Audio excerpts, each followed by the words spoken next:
So hello and thanks for joining. Thanks for joining this webinar. I'm Andrew Campbell-Eady, the Communications Manager at the Irish Centre for Diversity. I'm just going to introduce myself using self-description for those that need it.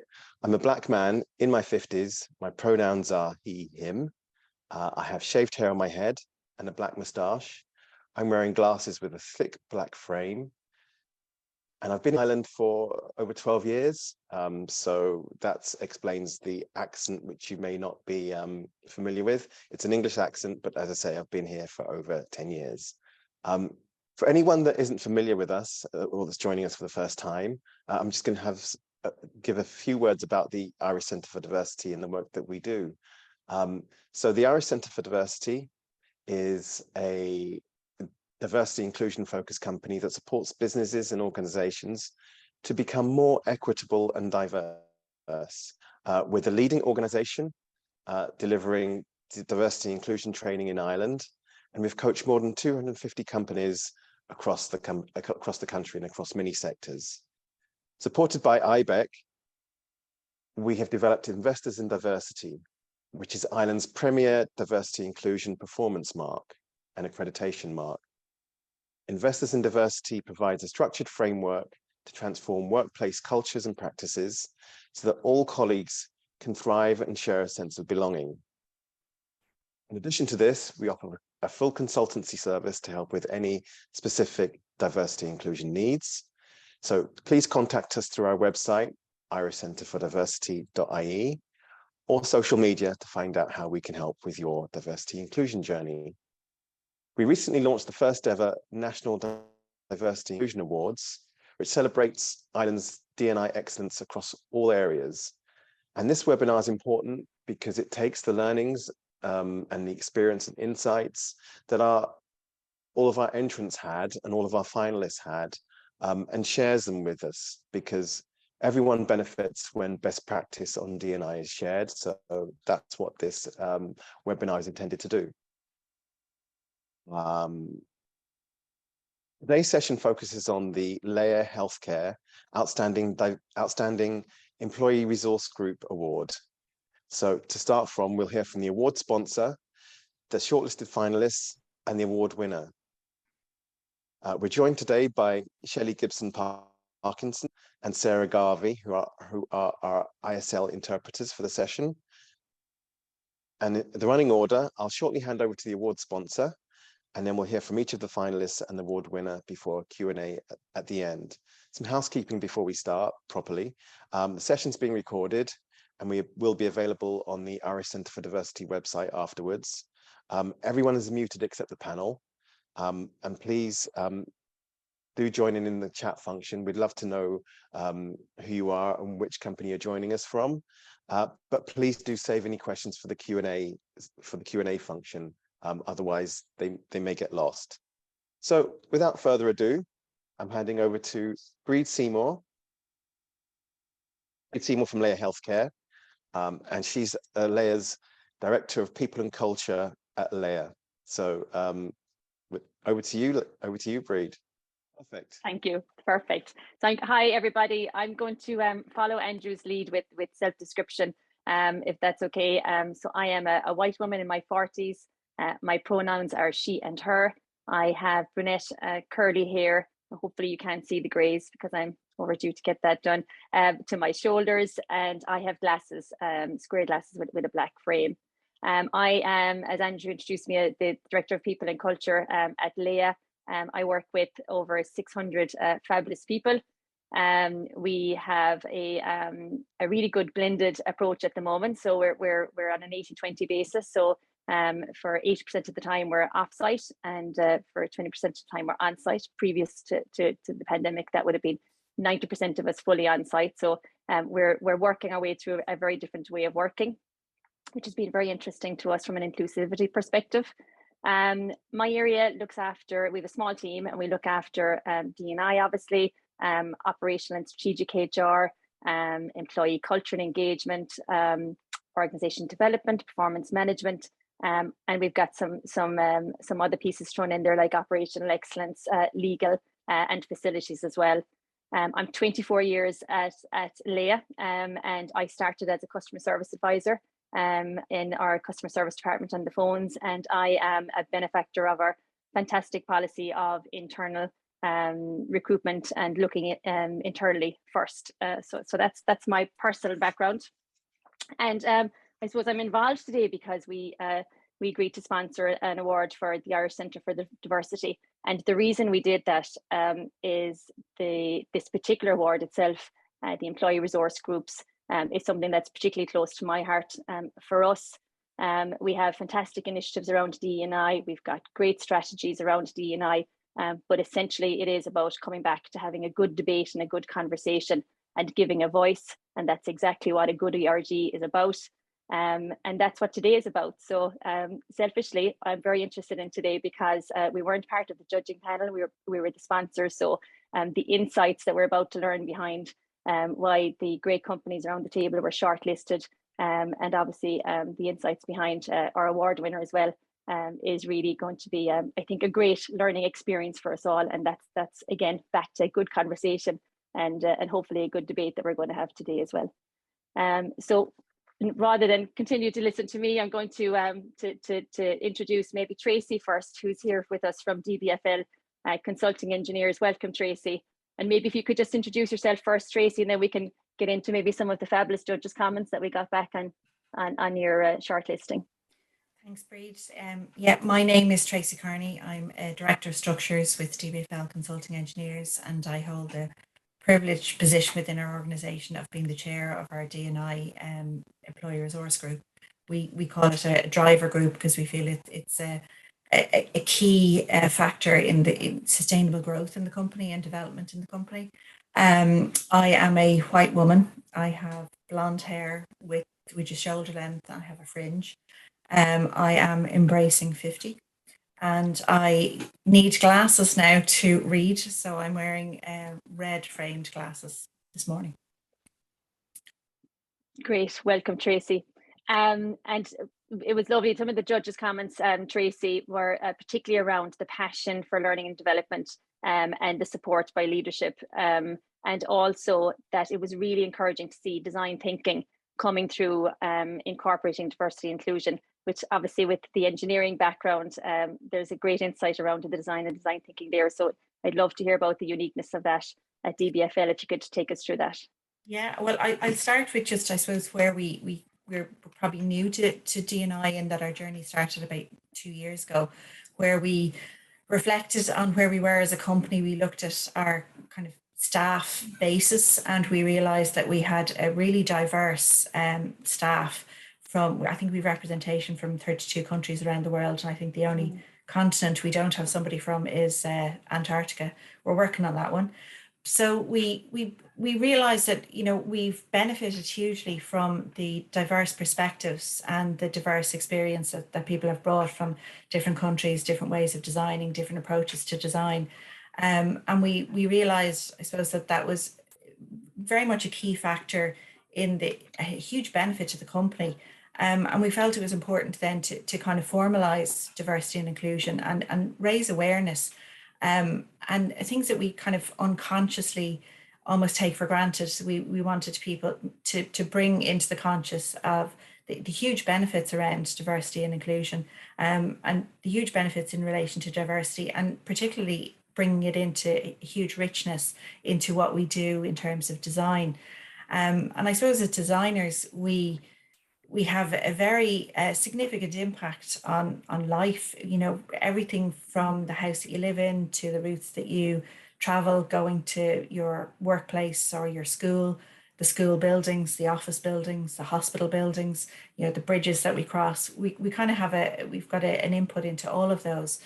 So very much, you know, we almost took it for granted that we design automatically to include maximum inclusivity, because we need to make sure that the spaces that we design are as inclusive as possible, and they're accessible, and that they are safe and usable for across age, gender, impairment, disability, you know, so we were doing it anyway, and it was just nice to maybe formalize it a little bit and bring awareness so that people didn't just design automatically, that there was a little bit more consideration and thought put into the design.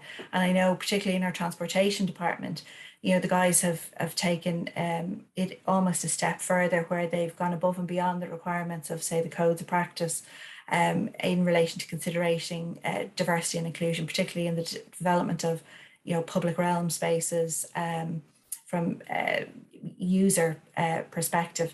And they've done, you know, audits. We've even gone and done sort of gender-based audits as well in relation to safety and how people feel maybe using particular routes or spaces in terms of, you know, the lighting requirements, etc. So it's been very much a kind of an eye-opening journey for us in terms of, you know, looking at the benefits for the individual, looking for the benefits of the company, and we've taken it. Anybody who's on the D&I committee, it's a voluntary organisation within the company. Everybody has their day job. This is done sort of on top of that. And we're very lucky to have a really committed, very passionate group of people who have, we've got a couple of people who have done masters in diversity and inclusion. So we got a huge benefit of knowledge coming from that. But key, I think, for us was that any sort of awareness or training that we were going to do within the company in terms of D&I had to be meaningful, that we didn't want to tick a box. We wanted it to be important. We wanted it to be something that people got benefit from, and that maybe they took and used within their workplace, and also took home with them, and, you know, kind of maybe looked at things maybe differently in life in general. So we would be very passionate about that, and in anything that we do, that it has depth and meaning to it. And we're very lucky we're supported by senior management in the company. We have lots of encouragement, and I think they were absolutely delighted that we were shortlisted for the awards there, and we had a great night. And I think I said it to Andrew there yesterday. I know one of the team kind of said to me at the end of the night, I'm so invigorated by the award ceremony and the speakers and seeing what was going on in the industry across various industries, that we kind of were totally reinvigorated again to kind of push forward. We've got Diversity Silver accreditation with the Irish Centre for Diversity, and we've got gold in our sights now for 2023. Fabulous, Tracy, and the very best of luck with that. It's interesting, and isn't it? You know, it really does, I think, hit home when you talk about the design piece and the responsibility of people who are designing, like you said, our infrastructure, and you know how the awareness really just boosts, I suppose, the level of inclusivity that you can bring Yes. to projects. Yeah, so it really sounds like that has really kind of flowed through, and like you said, you were doing it already. But maybe taking it for granted. So do you think that's really, that can you see that that has heightened and that has flowed through, even though, Yes. like you said, you were doing it already, like that focus? Yes, and I think very much so. And I think it's, as I say, it's almost made people think about, you know, well, what more can we do? You know, how can we improve on what we do already and make it better, more inclusive, more diverse, and looking at maybe from a different perspective. And I think that has been just an awareness and a desire to do better, to kind of, you know, what else can we do? You know, what more can we do? And I know definitely, as I said, the guys in traffic and transportation, particularly because, you know, there's lots of issues around. We had a talk there recently about, you know, women in cycling and, you know, feeling safe routes and that. So I think, you know, when we're looking at greenways and cycle paths and things like that, there's definitely a slightly different approach, a very much more holistic approach, and a universally usable approach taken. And I, again, as I say, the guys seem to be, they're going above and beyond what's required under the, you know, the codes of practice, and taking it to the next level, which is great. Yeah, no, it's fantastic to hear that. And also, I'm just picking out some things you mentioned there about the not just ticking a box and the integrity behind everything, you know, and I think that's definitely something that it's one of those things, isn't it? If you don't strike that tone and that balance correctly from the beginning, then it's another program or it's another strategy, but if it doesn't have the meaning. Yeah. Can you talk a bit more about that, Tracy? Yeah, I mean, it was very much something that, and again, we've done some staff surveys as well, just to kind of get feedback in relation to, we're delivering, and I suppose we're delivering something that we feel is not just ticking a box, and we wanted to make sure that that was the message that was being translated across. And we've done some staff surveys to get some feedback in relation to that, and to kind of find out whether they have, I think even things like unconscious bias, we've done some talks on that.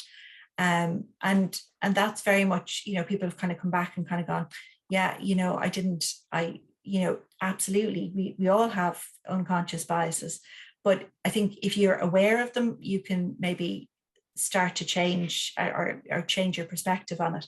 But I think the awareness is a big thing. And I think that was something that we were very focused on. And again, just to try and get a measure back, it was talking backwards and forwards to our staff in relation to what they wanted or what they got out of any programs that we've delivered, and what they would like to see in the future, or maybe things that we could improve on. So it's an iterative process at the moment. Great. And we do also like, sorry. No, go for it, Tracy. We also like to have a little bit of fun in there as well. So we will be marking International Women's Day. We mark International Men's Day.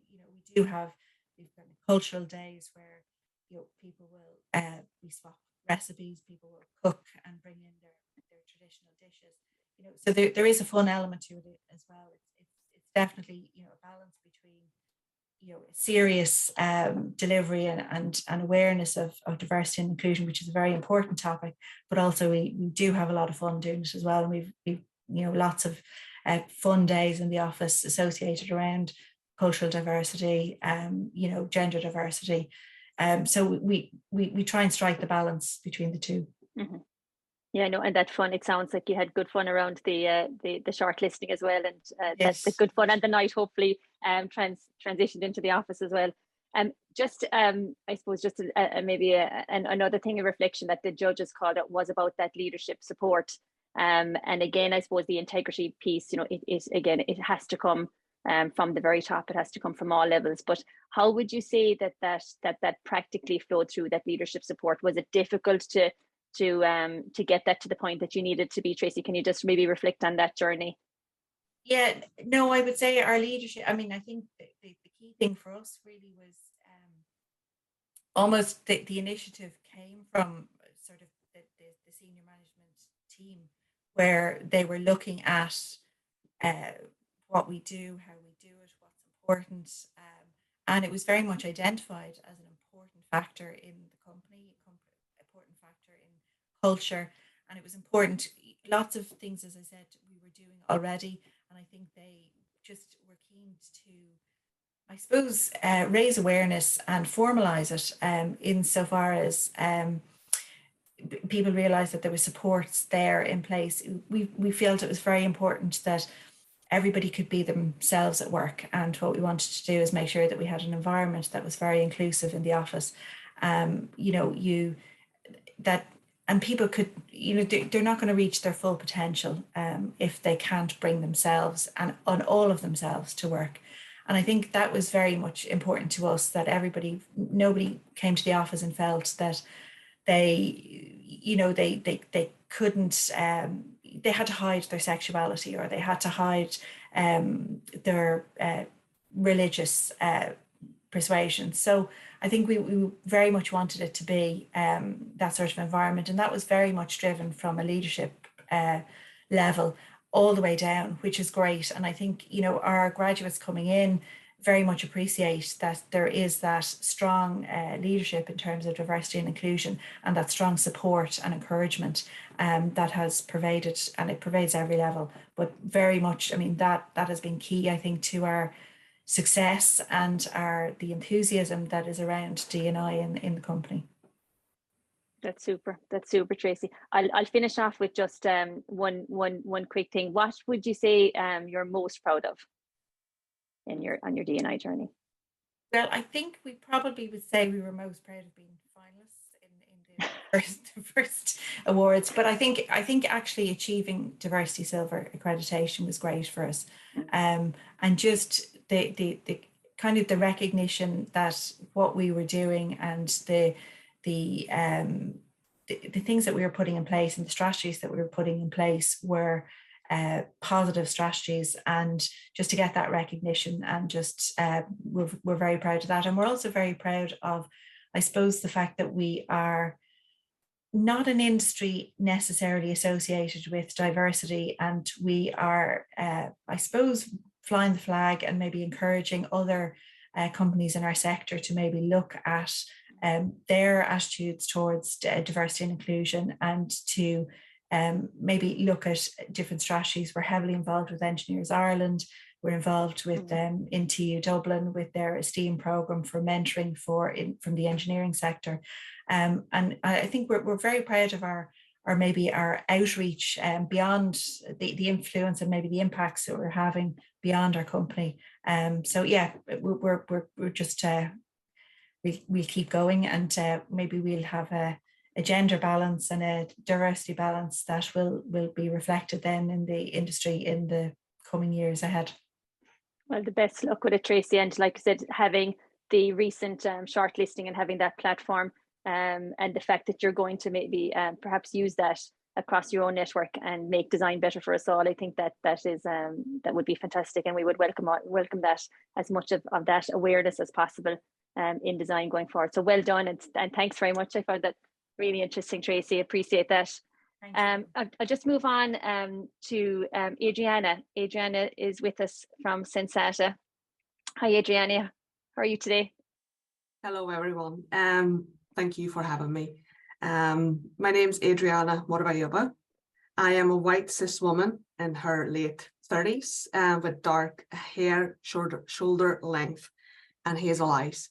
My accent is it's a mixture of Slovakian, Hungarian, and Northern Irish. I have lived in Northern Ireland 18 years.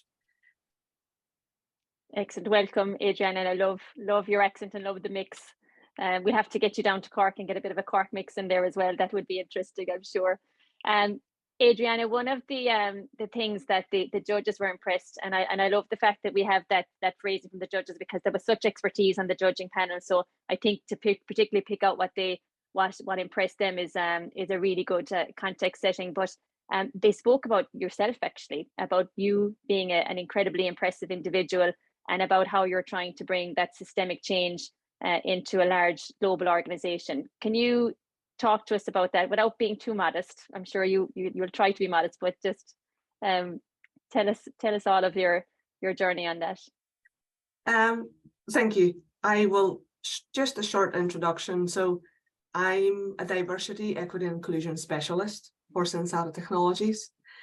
I'm also, in my spare time, I'm an NLP practitioner. I'm a Reiki practitioner. I'm a qualified chef. I don't tell many people, so they don't ask me to cook all the time. I'm also a TEDx speaker, and I serve as a trustee on a charity called Mediation Northern Ireland, which is conflict resolution and peace building. So Sensata is a global tech company. It's an industrial company striving to create a cleaner, more efficient, more connected, and electrified world through sensors and sensor-rich solutions. So to give you an example, if you drive a car and you have tires, hopefully, and those tires have pressure in them, and when you get an annoying message on your dashboard that it says low pressure, that's us. We cause that. So we look after humans and their safety. Our sensors can be in incubators, elevators, airplanes, trucks, trailers, all over the world. Sensata is a global company employing over 20,000 employees across 13 locations. My role is to lead, to support, and develop our employee resource groups. Lead them, develop them, not just as groups, but also as individuals, as leaders. We have 7 types of ERG groups across 15 chapters.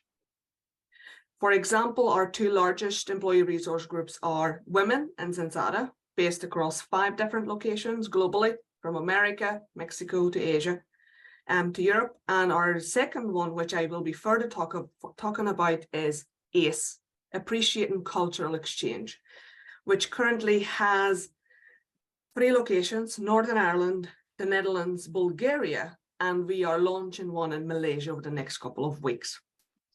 So the reason why I entered with ACE specifically is because maybe it's the closest to my heart, maybe because I am the founder of it, maybe because it has the largest community impact, maybe because it just happened organically. So the group was created in 2017. At this time, Sensata came out with a framework to support all of our employee resource groups in form of a framework where you could, we started as an affinity group. All of our groups started as affinity groups, and throughout the pandemic, we matured them into employee resource groups. When we first started as affinity groups, it was easier for people to form organically based on topics, goals, shared visions that were important to them. And that's how ACE formed. ACE was formed by 10 people, and it was a mixture of people who were local, who moved here, were maybe economic immigrants, or who moved here specifically for Sensata. But we all came together wanting to learn about other cultures and share, and wanting to share our own culture. We came together because we knew, some of us knew what it's like to move into a country and not having a support network. So ACE was basically created to support each other, to help each other find accommodation, to help families who moved to Northern Ireland to find a school, to find a doctor, to help with whatever they needed. And that's how it organically grew. With the pandemic, pros and cons, the pro was we were able to launch and extend our chapters globally. Other Sensata locations came forward and said, we love the concept, we love what you stand for, can we have our own chapter? Yes, you can. And ACE, Appreciating Culture Exchange, has goals around developing the leaders, building a pipeline of new leaders, community links, and education. And this is through sharing the richness of the cultures, the experiences, and the differences. And we would have programs like cultural etiquette. We would have an understanding of, for example, our demographics and our customers. We would understand that maybe the Asian culture, for example, the Chinese culture, was strong in our employee workforce, but also strong in our customer base. So we launched our Chinese etiquette program, which was completely taken up and people loved it because it was everything from business etiquette to basic understanding of how to eat with chopsticks and what understanding of colors and phrases to help us understand the culture. We also had fun things like culture quiz, but all of our groups were around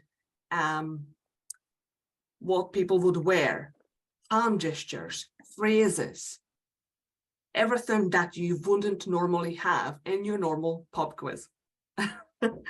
Then, for example, we love our community and volunteering efforts. We created a partnership with a local charity called Arts Ecta, which is the organizer of the Belfast Mila, which is the largest multicultural festival on the island of Ireland. On an average, it holds over 50,000 people across a week, and it represents 45 different cultures, celebrates 45 different cultures. So the link was a little bit unusual because we were the very first tech company sponsoring and partnering with the Belfast Mila. We understood that this festival attracts a very, very large representation of multicultural people, specifically the Indian culture. And that culture holds a lot of engineering community. So when we made this link, we automatically opened ourselves to new opportunities to hire people through the culture. We are also very proud of our efforts with the Belfast Mila that we launched last year called the Green Mila. Sensata is providing a water station at the festival, and what we're trying to do is to reduce single-use plastic through our sustainability and our sustainability goals and efforts. So we also planting trees through the Belfast Mela. So our sponsorship, not just our sponsorship, but our presence on the day with our water station and providing metal reusable bottles reduces the plastic use at the event. We have other things that we use the employee resource groups to drive, for example, policy changes. So one of our policy changes was the bereavement policy, where we added the cultural element. Because we having a conversation with our employees, we understood that there are some cultural differences and rituals that need more time to allow for people to either travel, to be able to bereave the loved lost one. And it could be more than 3 days. Our normal policy was 3 days. So we added in an element where the person, it's a one-to-one basis, and it has to be a conversation between an employee and the manager to be able to make that allowance for the person. Not all people need that, but it's a conversation and it's there, it's built in. And just a couple of other things to help our employee resource groups. We launched a 5% goal allocation. We use Workday for our performance reviews. So all of our employee resource group leaders, committee members, and active members can allocate 5% of their goals into their performance and assign time against D&I activities. We launched our Diversity and Inclusion Awards last year with 3 categories: Mentor of the Year, Ally of the Year, and Employee Resource Group Role Model of the Year. We have a monthly newsletter called Fact, Pact, and Act, where in the Fact we share global observances, different dates and Heritage Month for information, and the Pact section, we share training sessions and courses, for example, spotting microaggressions, microbehaviors, allyship, inclusive leadership, everything around that would help individuals to develop their inclusive skills. And the ACT section, where we share events that are happening, hybrid events, local events, virtual events, face-to-face, whatever's happening globally in Sensata, so people can find it. We have a WIL program, Women in Leadership Learning.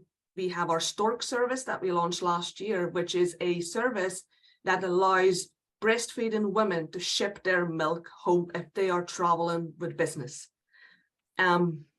We also have our self-ID campaign and different ERG resources. For example, today, it's Zero Discrimination Day.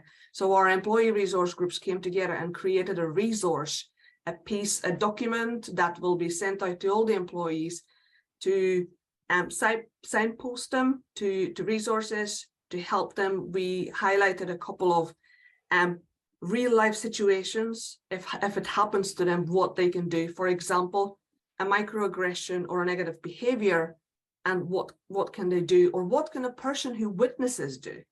When you are a bystander, we are, trying to educate people and raise awareness that don't speak up on their behalf. Speak up on your behalf. If that made you feel uncomfortable, you speak up as an individual, not for someone else. And also our Ally Like a Boss resource that we share. It's a little poster. So what we're trying to do within Sensata, and we have the senior leadership support, we have the grassroots level support. But with everything what we do, I think what we're most proud of is our community efforts, our community partnerships, our community links and volunteering. And what we're trying to do with our activities is build a culture of people and to build a culture where people do the right thing when nobody's watching. Thank you. No, that's great. Thanks, Adriana. And actually, some fantastically practical items there. Actually, particularly, I love the way you've embedded so much in policy. So you mentioned about the breastfeeding policy, the bereavement policy there, etc., and just bringing DE&I to everything from a grassroots perspective. So thanks for sharing some very practical items there. Can I ask, out of pure curiosity, and maybe it's a definition thing, but how would you define the difference between your affinity groups and your employee relationship groups? Yes, thank you. Great question. Affinity groups are groups that they're very they don't have goals, for example, and they don't have budgets. So these are groups purely for people to come together. It could be anything from a cycling group to a Couch to 5K group, or that's how we started. It was a culture group. And the first couple of years of our existence, we were just purely having fun. So, so there was no need to be tracking data, providing data. Yes. It was just pure fun. And I think maybe because we started as an affinity group, we were able to build a more solid ground of the people of the group, and maybe organically then it grew into an employee resource group. But by the time we've reached the employee resource group, people were committed. So they were okay by adding goals to it and starting measuring things. But they were already loving it, they were committed to it, and they knew this is needed and this is working. Now, for the cycling group, different story. We're not going to start collecting data for the cycling group, but we still have both. Yeah, no, I get it. And like you said, it's a nice way for them to find their feet, to actually understand what they're all about before they transition into something. And you don't have maybe the pressure of data starting out when you're trying to kind of figure out what you're all about. So there are still groups we don't have, because we just don't have, one, the people, and two, you don't have the data. Because for that, for example, we don't have a disability group yet, because all of our groups are organic, and all of our groups were created by the people. We did not want to just create 9 groups because we have 9 protected groups, Section 75 in Northern Ireland, and then just tick all the boxes and we have them. That's why we're just taking our time and we're just following the lead of the people. Yeah, no, that's like I said, I really like that, Adrian. Again, from a very practical perspective. Can I ask then, just maybe finally, actually I'm watching our time, but can I ask then, in terms of, like, there's so much activity there, and like you said, across so many locations, across so many different diverse groups, and again, that was what the judging panel picked out, was the range of cultural diversity at Sensata was so impressive. And you can see, like you said, you've got your pipelines from your sponsorships, and you're really putting it out there that you have that cultural welcoming and cultural context really down. So it's really good. But in terms of, if you were to take it up to a high level of measurement, like how do you measure your success then? How do you know that all of the activity is coming back to something actually that says, yes, this is working and this is achieving what we wanted to achieve? What is that? A couple of things. So we're obviously now following the numbers of our events and training courses, the level of attendance, exit interviews. We also have, we are doing a employee engagement survey this year. We do spot surveys. All of our employee resource group have their little short post-event spot surveys. Probably absence, we look at different absence levels as well. And also, for example, testimonials through entrance interviews. So we had a couple of instances when people mentioned, when we ask, why do you want to work for Sensata? And we had a couple of instances when people mentioned, we love your employee resource groups. We see you care about women.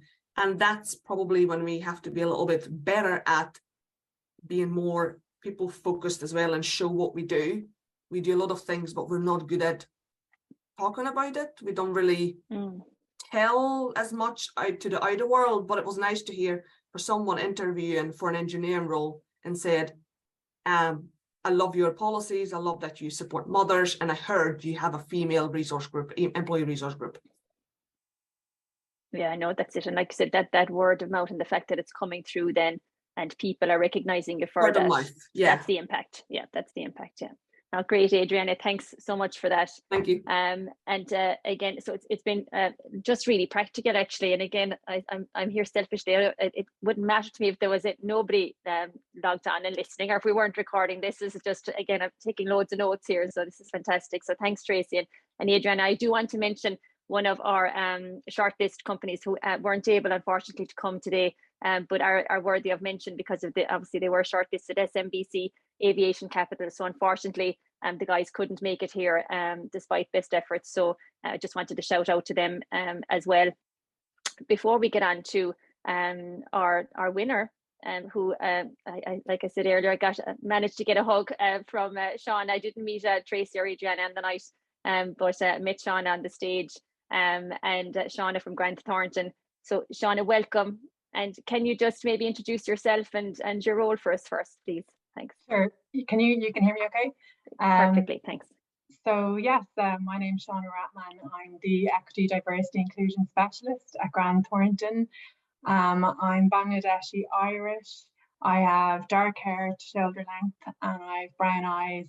And although I don't wear glasses, I have very thick contacts on today, so I can see everyone properly.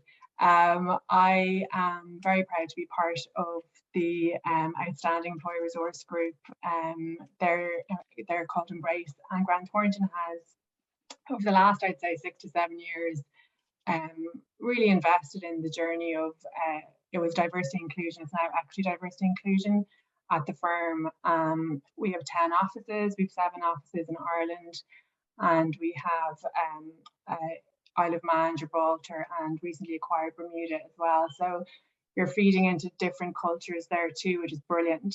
I suppose a little bit more about myself. I am a very active neurological disease volunteer across various associations, very much involved in clinical research and helping lobbying with those groups as well. I think it's important. And I really believe in culture in the workplace and zero tolerance of discrimination. And I think that's another reason why I joined Grant Thornton, because they have those principles too.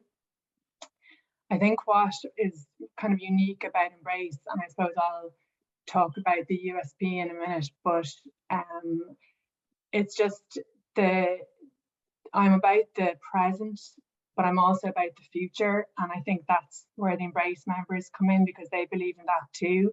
It's very much about, yes, we are improving culture now, but we're also paving the way for those who come after us. And I think that's really crucial. The Embrace members are just amazing. And I suppose, as I said, our USP is our USP. And I know this might sound a little bit cheesy, but it's you, your team, it's your structure, and it's your principles. And I really, really believe in that. And I suppose this 3-pronged approach comes into our strategy quite a bit. I'm always talking about the rule of 3, but so your team, and this is the Embrace members, we were 60 plus last year, we're now 80 plus, and those who can't commit, because as Adriana and Tracy said, everyone has their day-to-day. So we also are talking about engagement communities, so people who want to help out at activities or be involved in initiatives. We want to be inclusive, we want to get everyone involved.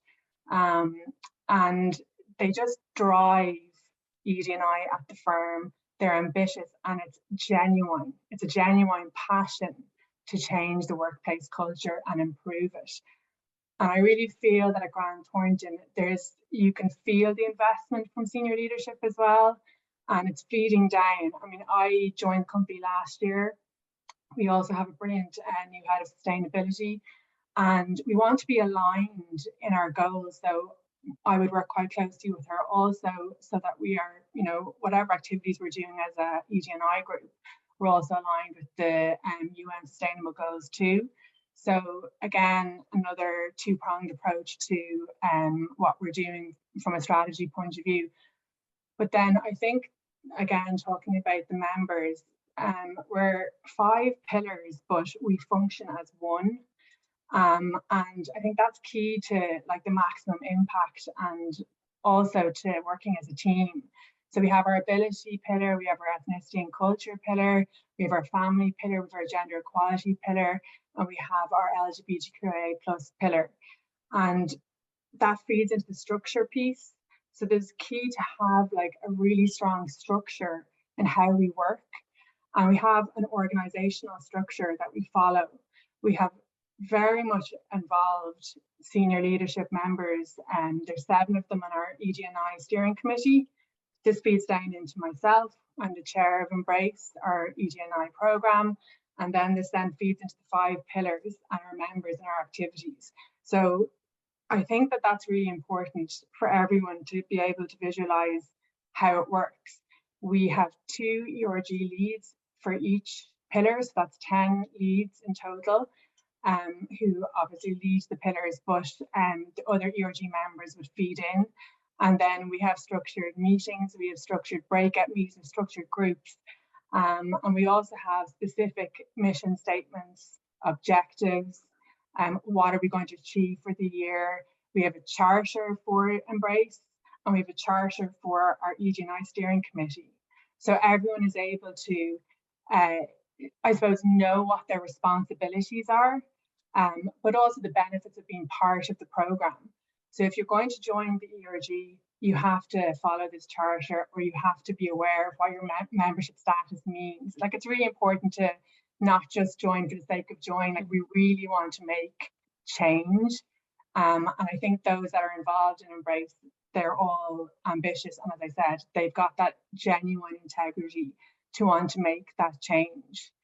And then if I move on to the piece of principles, so I suppose everything is centered around our 3 principles, which is education, integration, and celebration. And we bring that into everything that we do. And I mean everything, every activity we think about, okay, what's the key piece here that we're going to educate people on? What's the key piece here that we're going to integrate and embed this into the company? And then what's the key piece that we're going to celebrate this initiative or activity or create awareness? So I think that that is our USP. And each pillar has had various highlights from last year. And I don't know how much time you have, but I would like to mention. Keep going, Shauna. Yeah, because I really feel that. Please, yeah, no, great. There's so much work, like they need to be recognised, you know.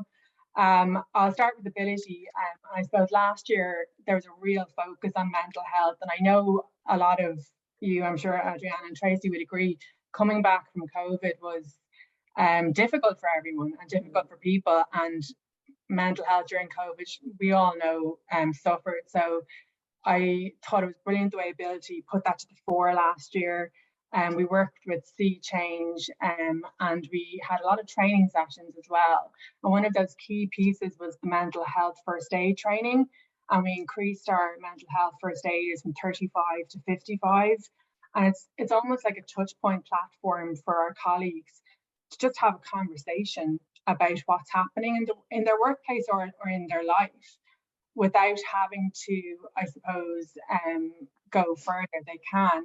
We're not experts, but we're there as a touch point and to help and support. And I think that was really important, and we've seen and heard great feedback around that. We also had 1 hour for you initiative rolled out again, which is basically giving back 1 hour to our colleagues each month for mental health self-care, whether it's going for a walk, whether it's reading a book.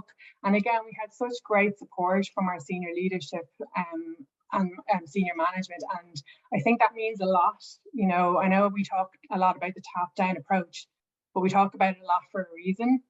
And it really shows that we need to look at the mental health self-care of our colleagues and our teams.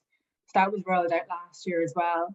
And then I suppose my last piece I'd say about Ability, they did so much, but we're very, very keen to start, you know, the disability training in the workplace, whether it's neurodiverse or whether it's looking at the regional accommodation piece.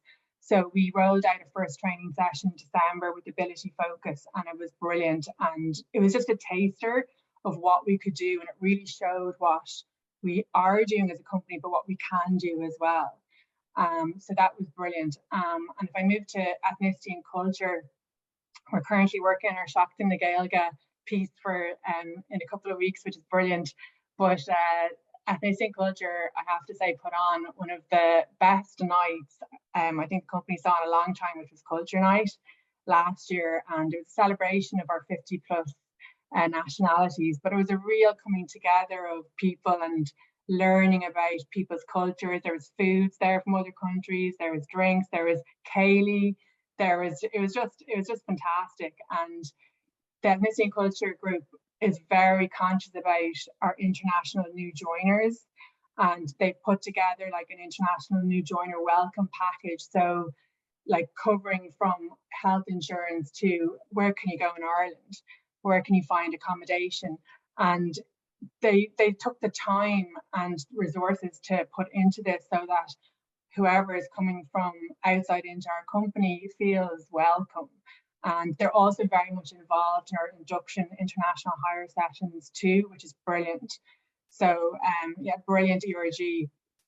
And I'll move on to family now, because we have just launched our return to work program with family, but our policies last year, I think, from our HR team really pushed the boundaries.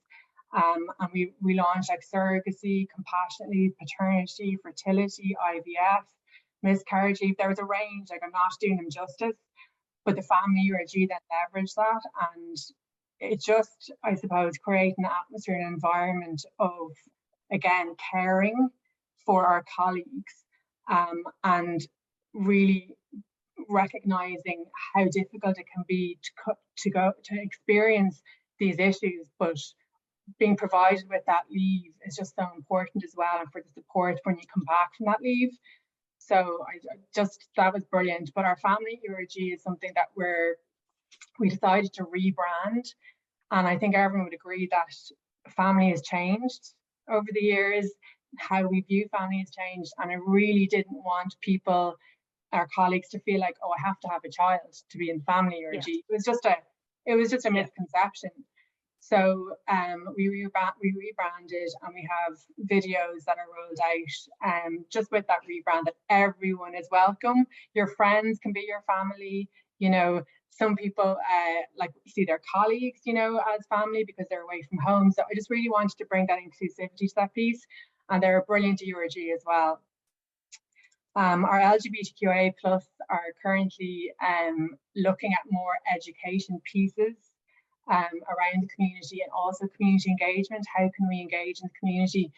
But they're a fantastic pillar, and they're constantly meeting to see how can we improve the I suppose the platform for LGBTQIA+ at Grant Thornton. And I think that education piece can get lost sometimes in the celebration piece of Pride, and they're very conscious of that, which I think is brilliant. And they want to educate our colleagues in, you know, gender identities or, you know, preferred pronouns. And also, we know in May there's an International Day against homophobia, biphobia, transphobia, and that's something they're working on at the moment as well. But we did launch our gender identity and gender expression policy as well last year, and I think that was really key to protect and show that we are a safe place to work. And I think at the moment, I'm just thinking about gender equality because we're currently working on our International Women's Day activities, which we're looking forward to this year. But we had a very interesting International Men's Day in November last year.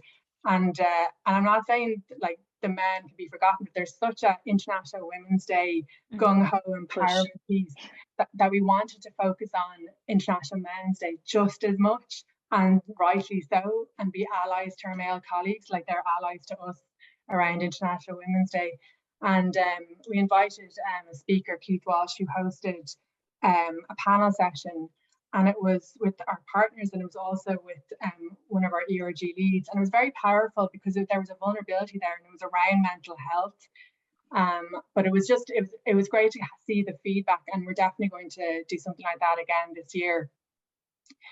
But I think one of the larger initiatives that I'm sure a lot of firms have done, but it's something that we're so proud of, is the Gender Equality spearheaded the rollout of the free sustainability sanitary products firm-wide. So that's across our 10 offices. and we're working with the female-led company on this. And it was just a message of, you know, we support all our colleagues, and we're also donating to period poverty charities with that too. So I really feel like, as I said, there's so much to highlight there. The key highlight, obviously, and I know Tracy and Adriana, like, it's just the awards was the culmination of it all, and of Embrace's hard work. And I know I haven't said enough about what they do, but they're just an amazing team to work with, and I'm very, very lucky. Oh, thanks, Shauna. And I think you're right. I think we could have actually filled a complete session with each of the speakers today. Yeah. Certainly, I hope you don't mind. I'll be following up with each of you as well. Anyway, just to reflect on what strikes me when you speak actually is the robustness, you know, and how you've set yourselves up for success, and you've got your pillars, and you've got your principles, and you've got your groups, and you've got your ERG leads, and I think even though, you know, you have a real shape and structure around that, there's also, it's very obvious that, you know, there's real scope to flex within that. So you talked about how you flexed around the mental health issue after the pandemic, that you flexed around the international, the new joiners, and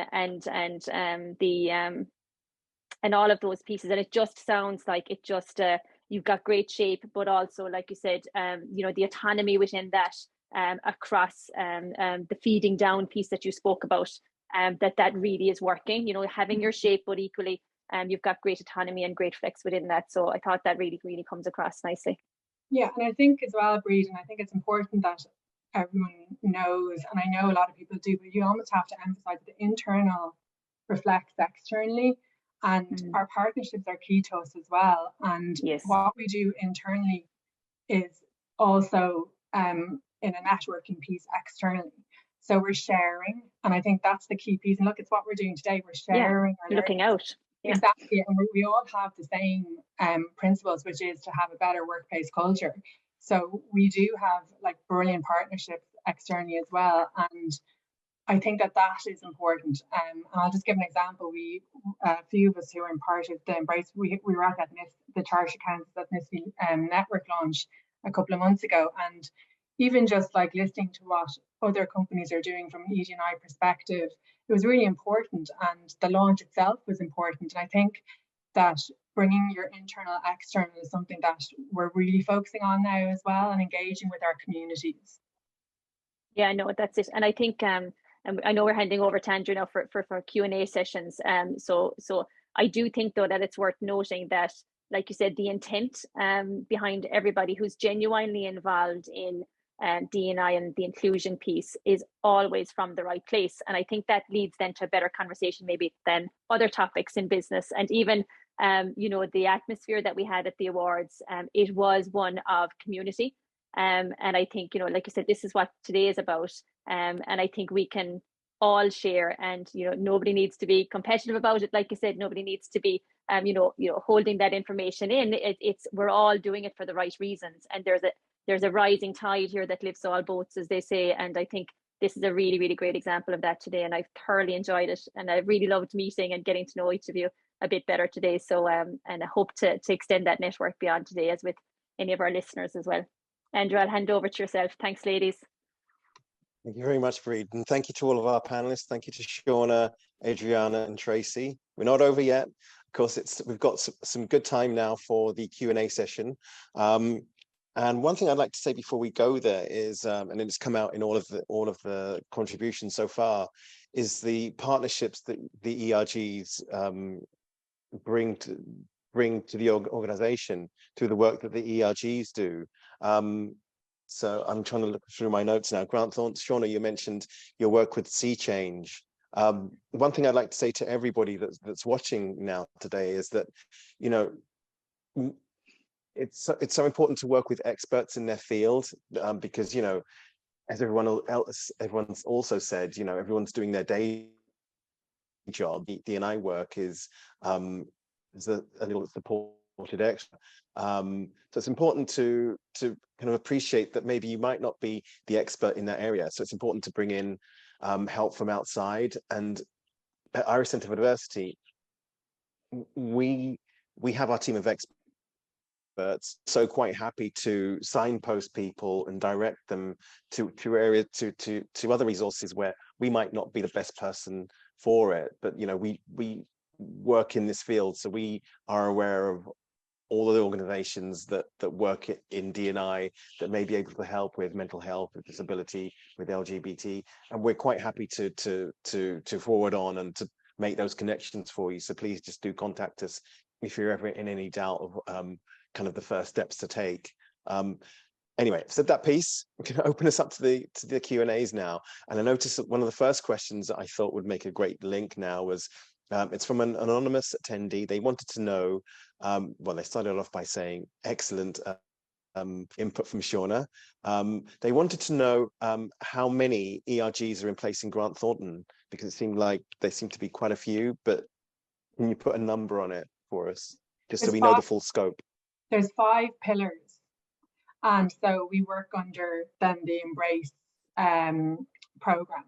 So there's ability, ethnicity and culture, family, LGBTQIA+, and gender equality. So we all feed into each other. So, but there's 5 pillars. And I might quickly ask Adriana while we're at it as well, because it sounded like, you know, with your huge network of companies and your aspirational groups then evolve into an ERG. However you want it, you can maybe look at how many are in Ireland, and then you could tell us globally maybe how many ERGs and how many Aspire groups. It's up to you. Just so we know the full, you know, how wide it can be and how the full scope of that it can take in. So there's 7 different types. So our main ones are the women's group, so the gender. Then we have our Black Employee Network. We have our Hispanic community. So we have, it's called a Sensata Hispanic Association. We have our Asian American Pacific Islander group. We have our Pride Network, LGBTQIA+. And we also have our Sensata Emerging Professionals that looks at age. And those are, and obviously we have ACE, Appreciation and Cultural Exchange, that sort of covers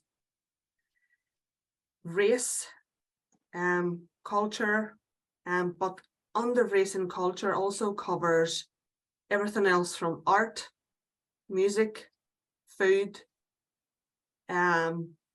family differences, you know, when it comes to life and death, how we celebrate and see, because those bring us together. We may all be different, but you know, how we see and how we celebrate birth and how we feel death is all the same. We are humans, so there's parts and elements we wanted to bring together, you know, that where we can share our experiences. Excuse me. I love that you have, sorry, go ahead. No, it's 15 chapters. So it's 15 chapters across locations from Mexico, America, to the Netherlands, to Bulgaria, Germany, China, all over. And I look after them all. So my working hours are anything between 9 a.m. and 9 p.m. Thank you for spending time with us today. Time zones. And I know someone, I just want to reply to one comment. I can't type or reply to any comments for some reason. But Kim Hickey said about, you know, that they're from Dublin and she's loving the comments. I will be in Dublin on the 11th of March at the System Conference talking about diversity. They're from Code. So anything about coding or tech, please reach out to me and have a chat. Thank you. Thank you.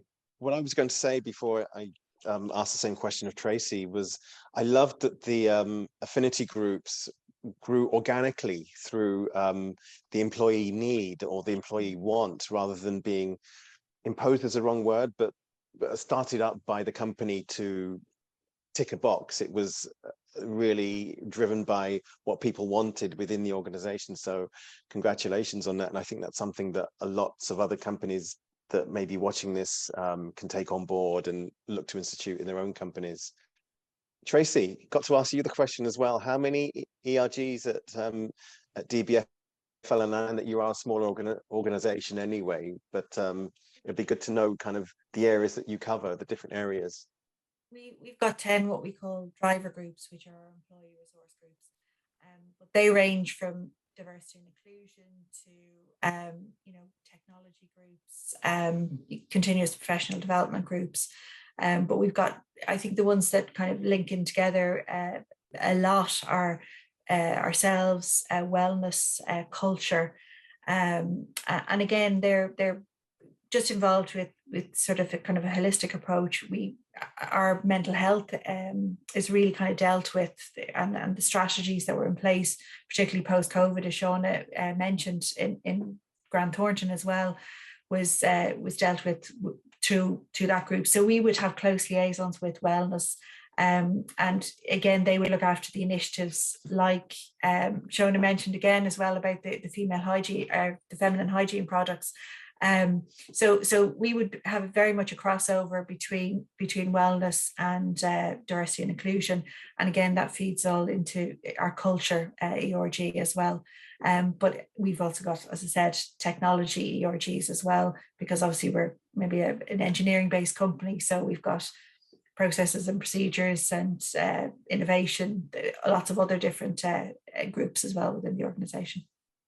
Right. And I'm sure there's lots of kind of cross-fertilization between those different groups as well. So yes, that's wonderful. Yeah, it's quite interesting actually when you kind of maybe mention a topic and realise that there's been there's huge crossover between the groups, and it's great then, there's a great synergy as well, working together across the groups, and it just means it's a much more cohesive approach. So we find it's just, again, there's great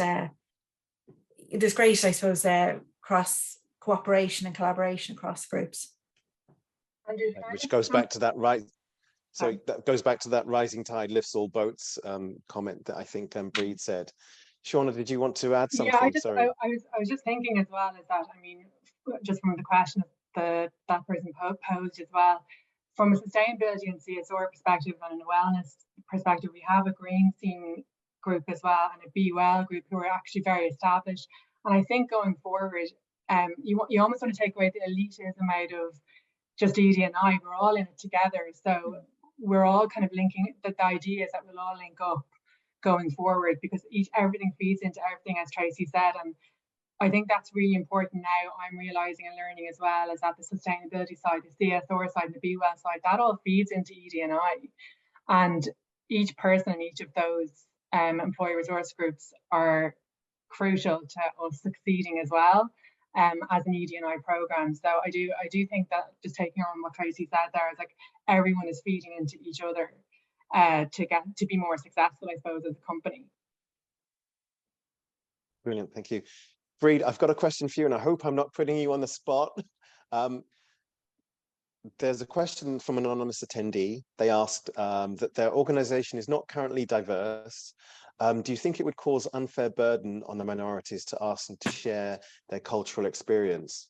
I'm sure that's not something that Laya has to deal with, because it's such a large organisation. I'm sure it's overflowing with diversity. But what would you, with your kind of experience and your insights, how would you answer that person? Yeah, I think regardless of size or breadth of diversity, I think everybody deals with it. There's a lot of hidden needs as well. And so, I think that inviting that conversation, sometimes we talked about, Adrienne talked about data.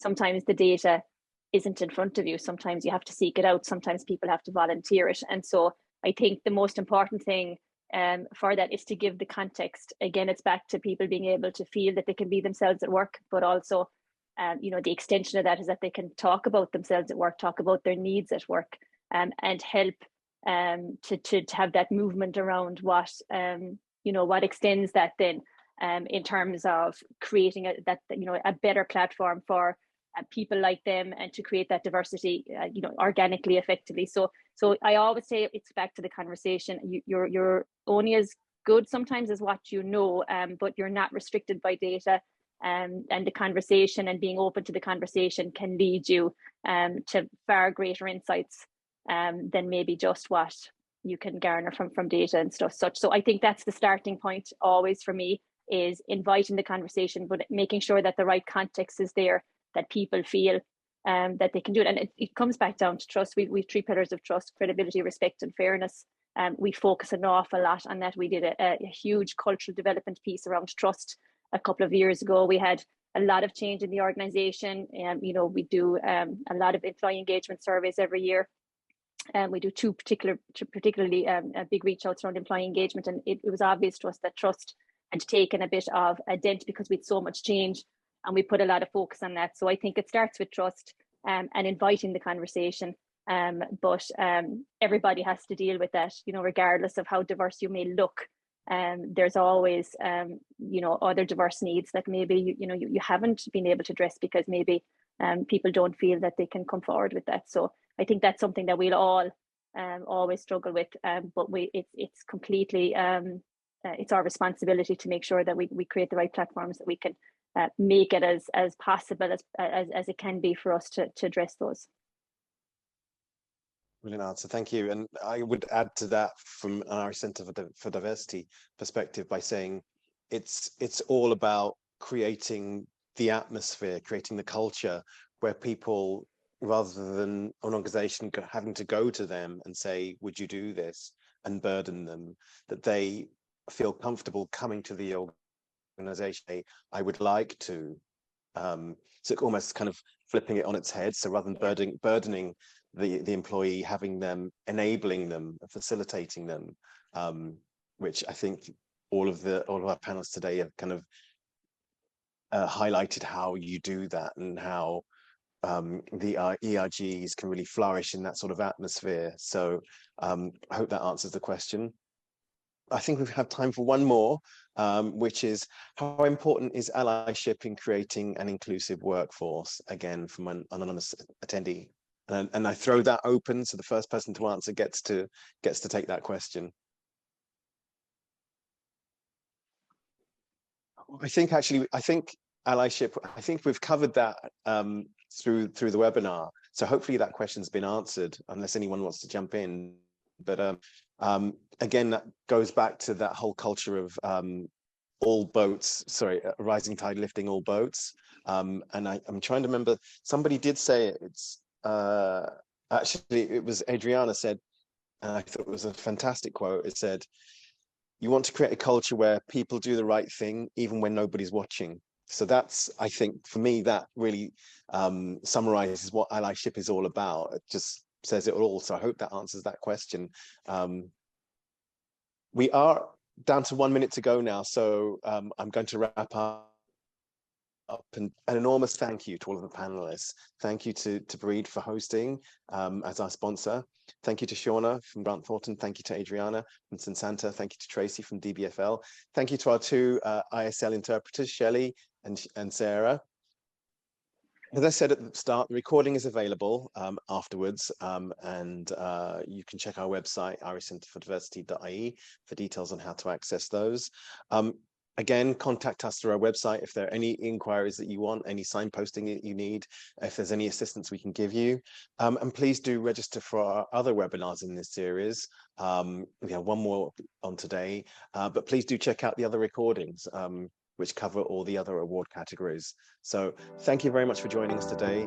And once again, thank you to our panelists. See you soon. Thanks, Andrew. Thanks, everybody.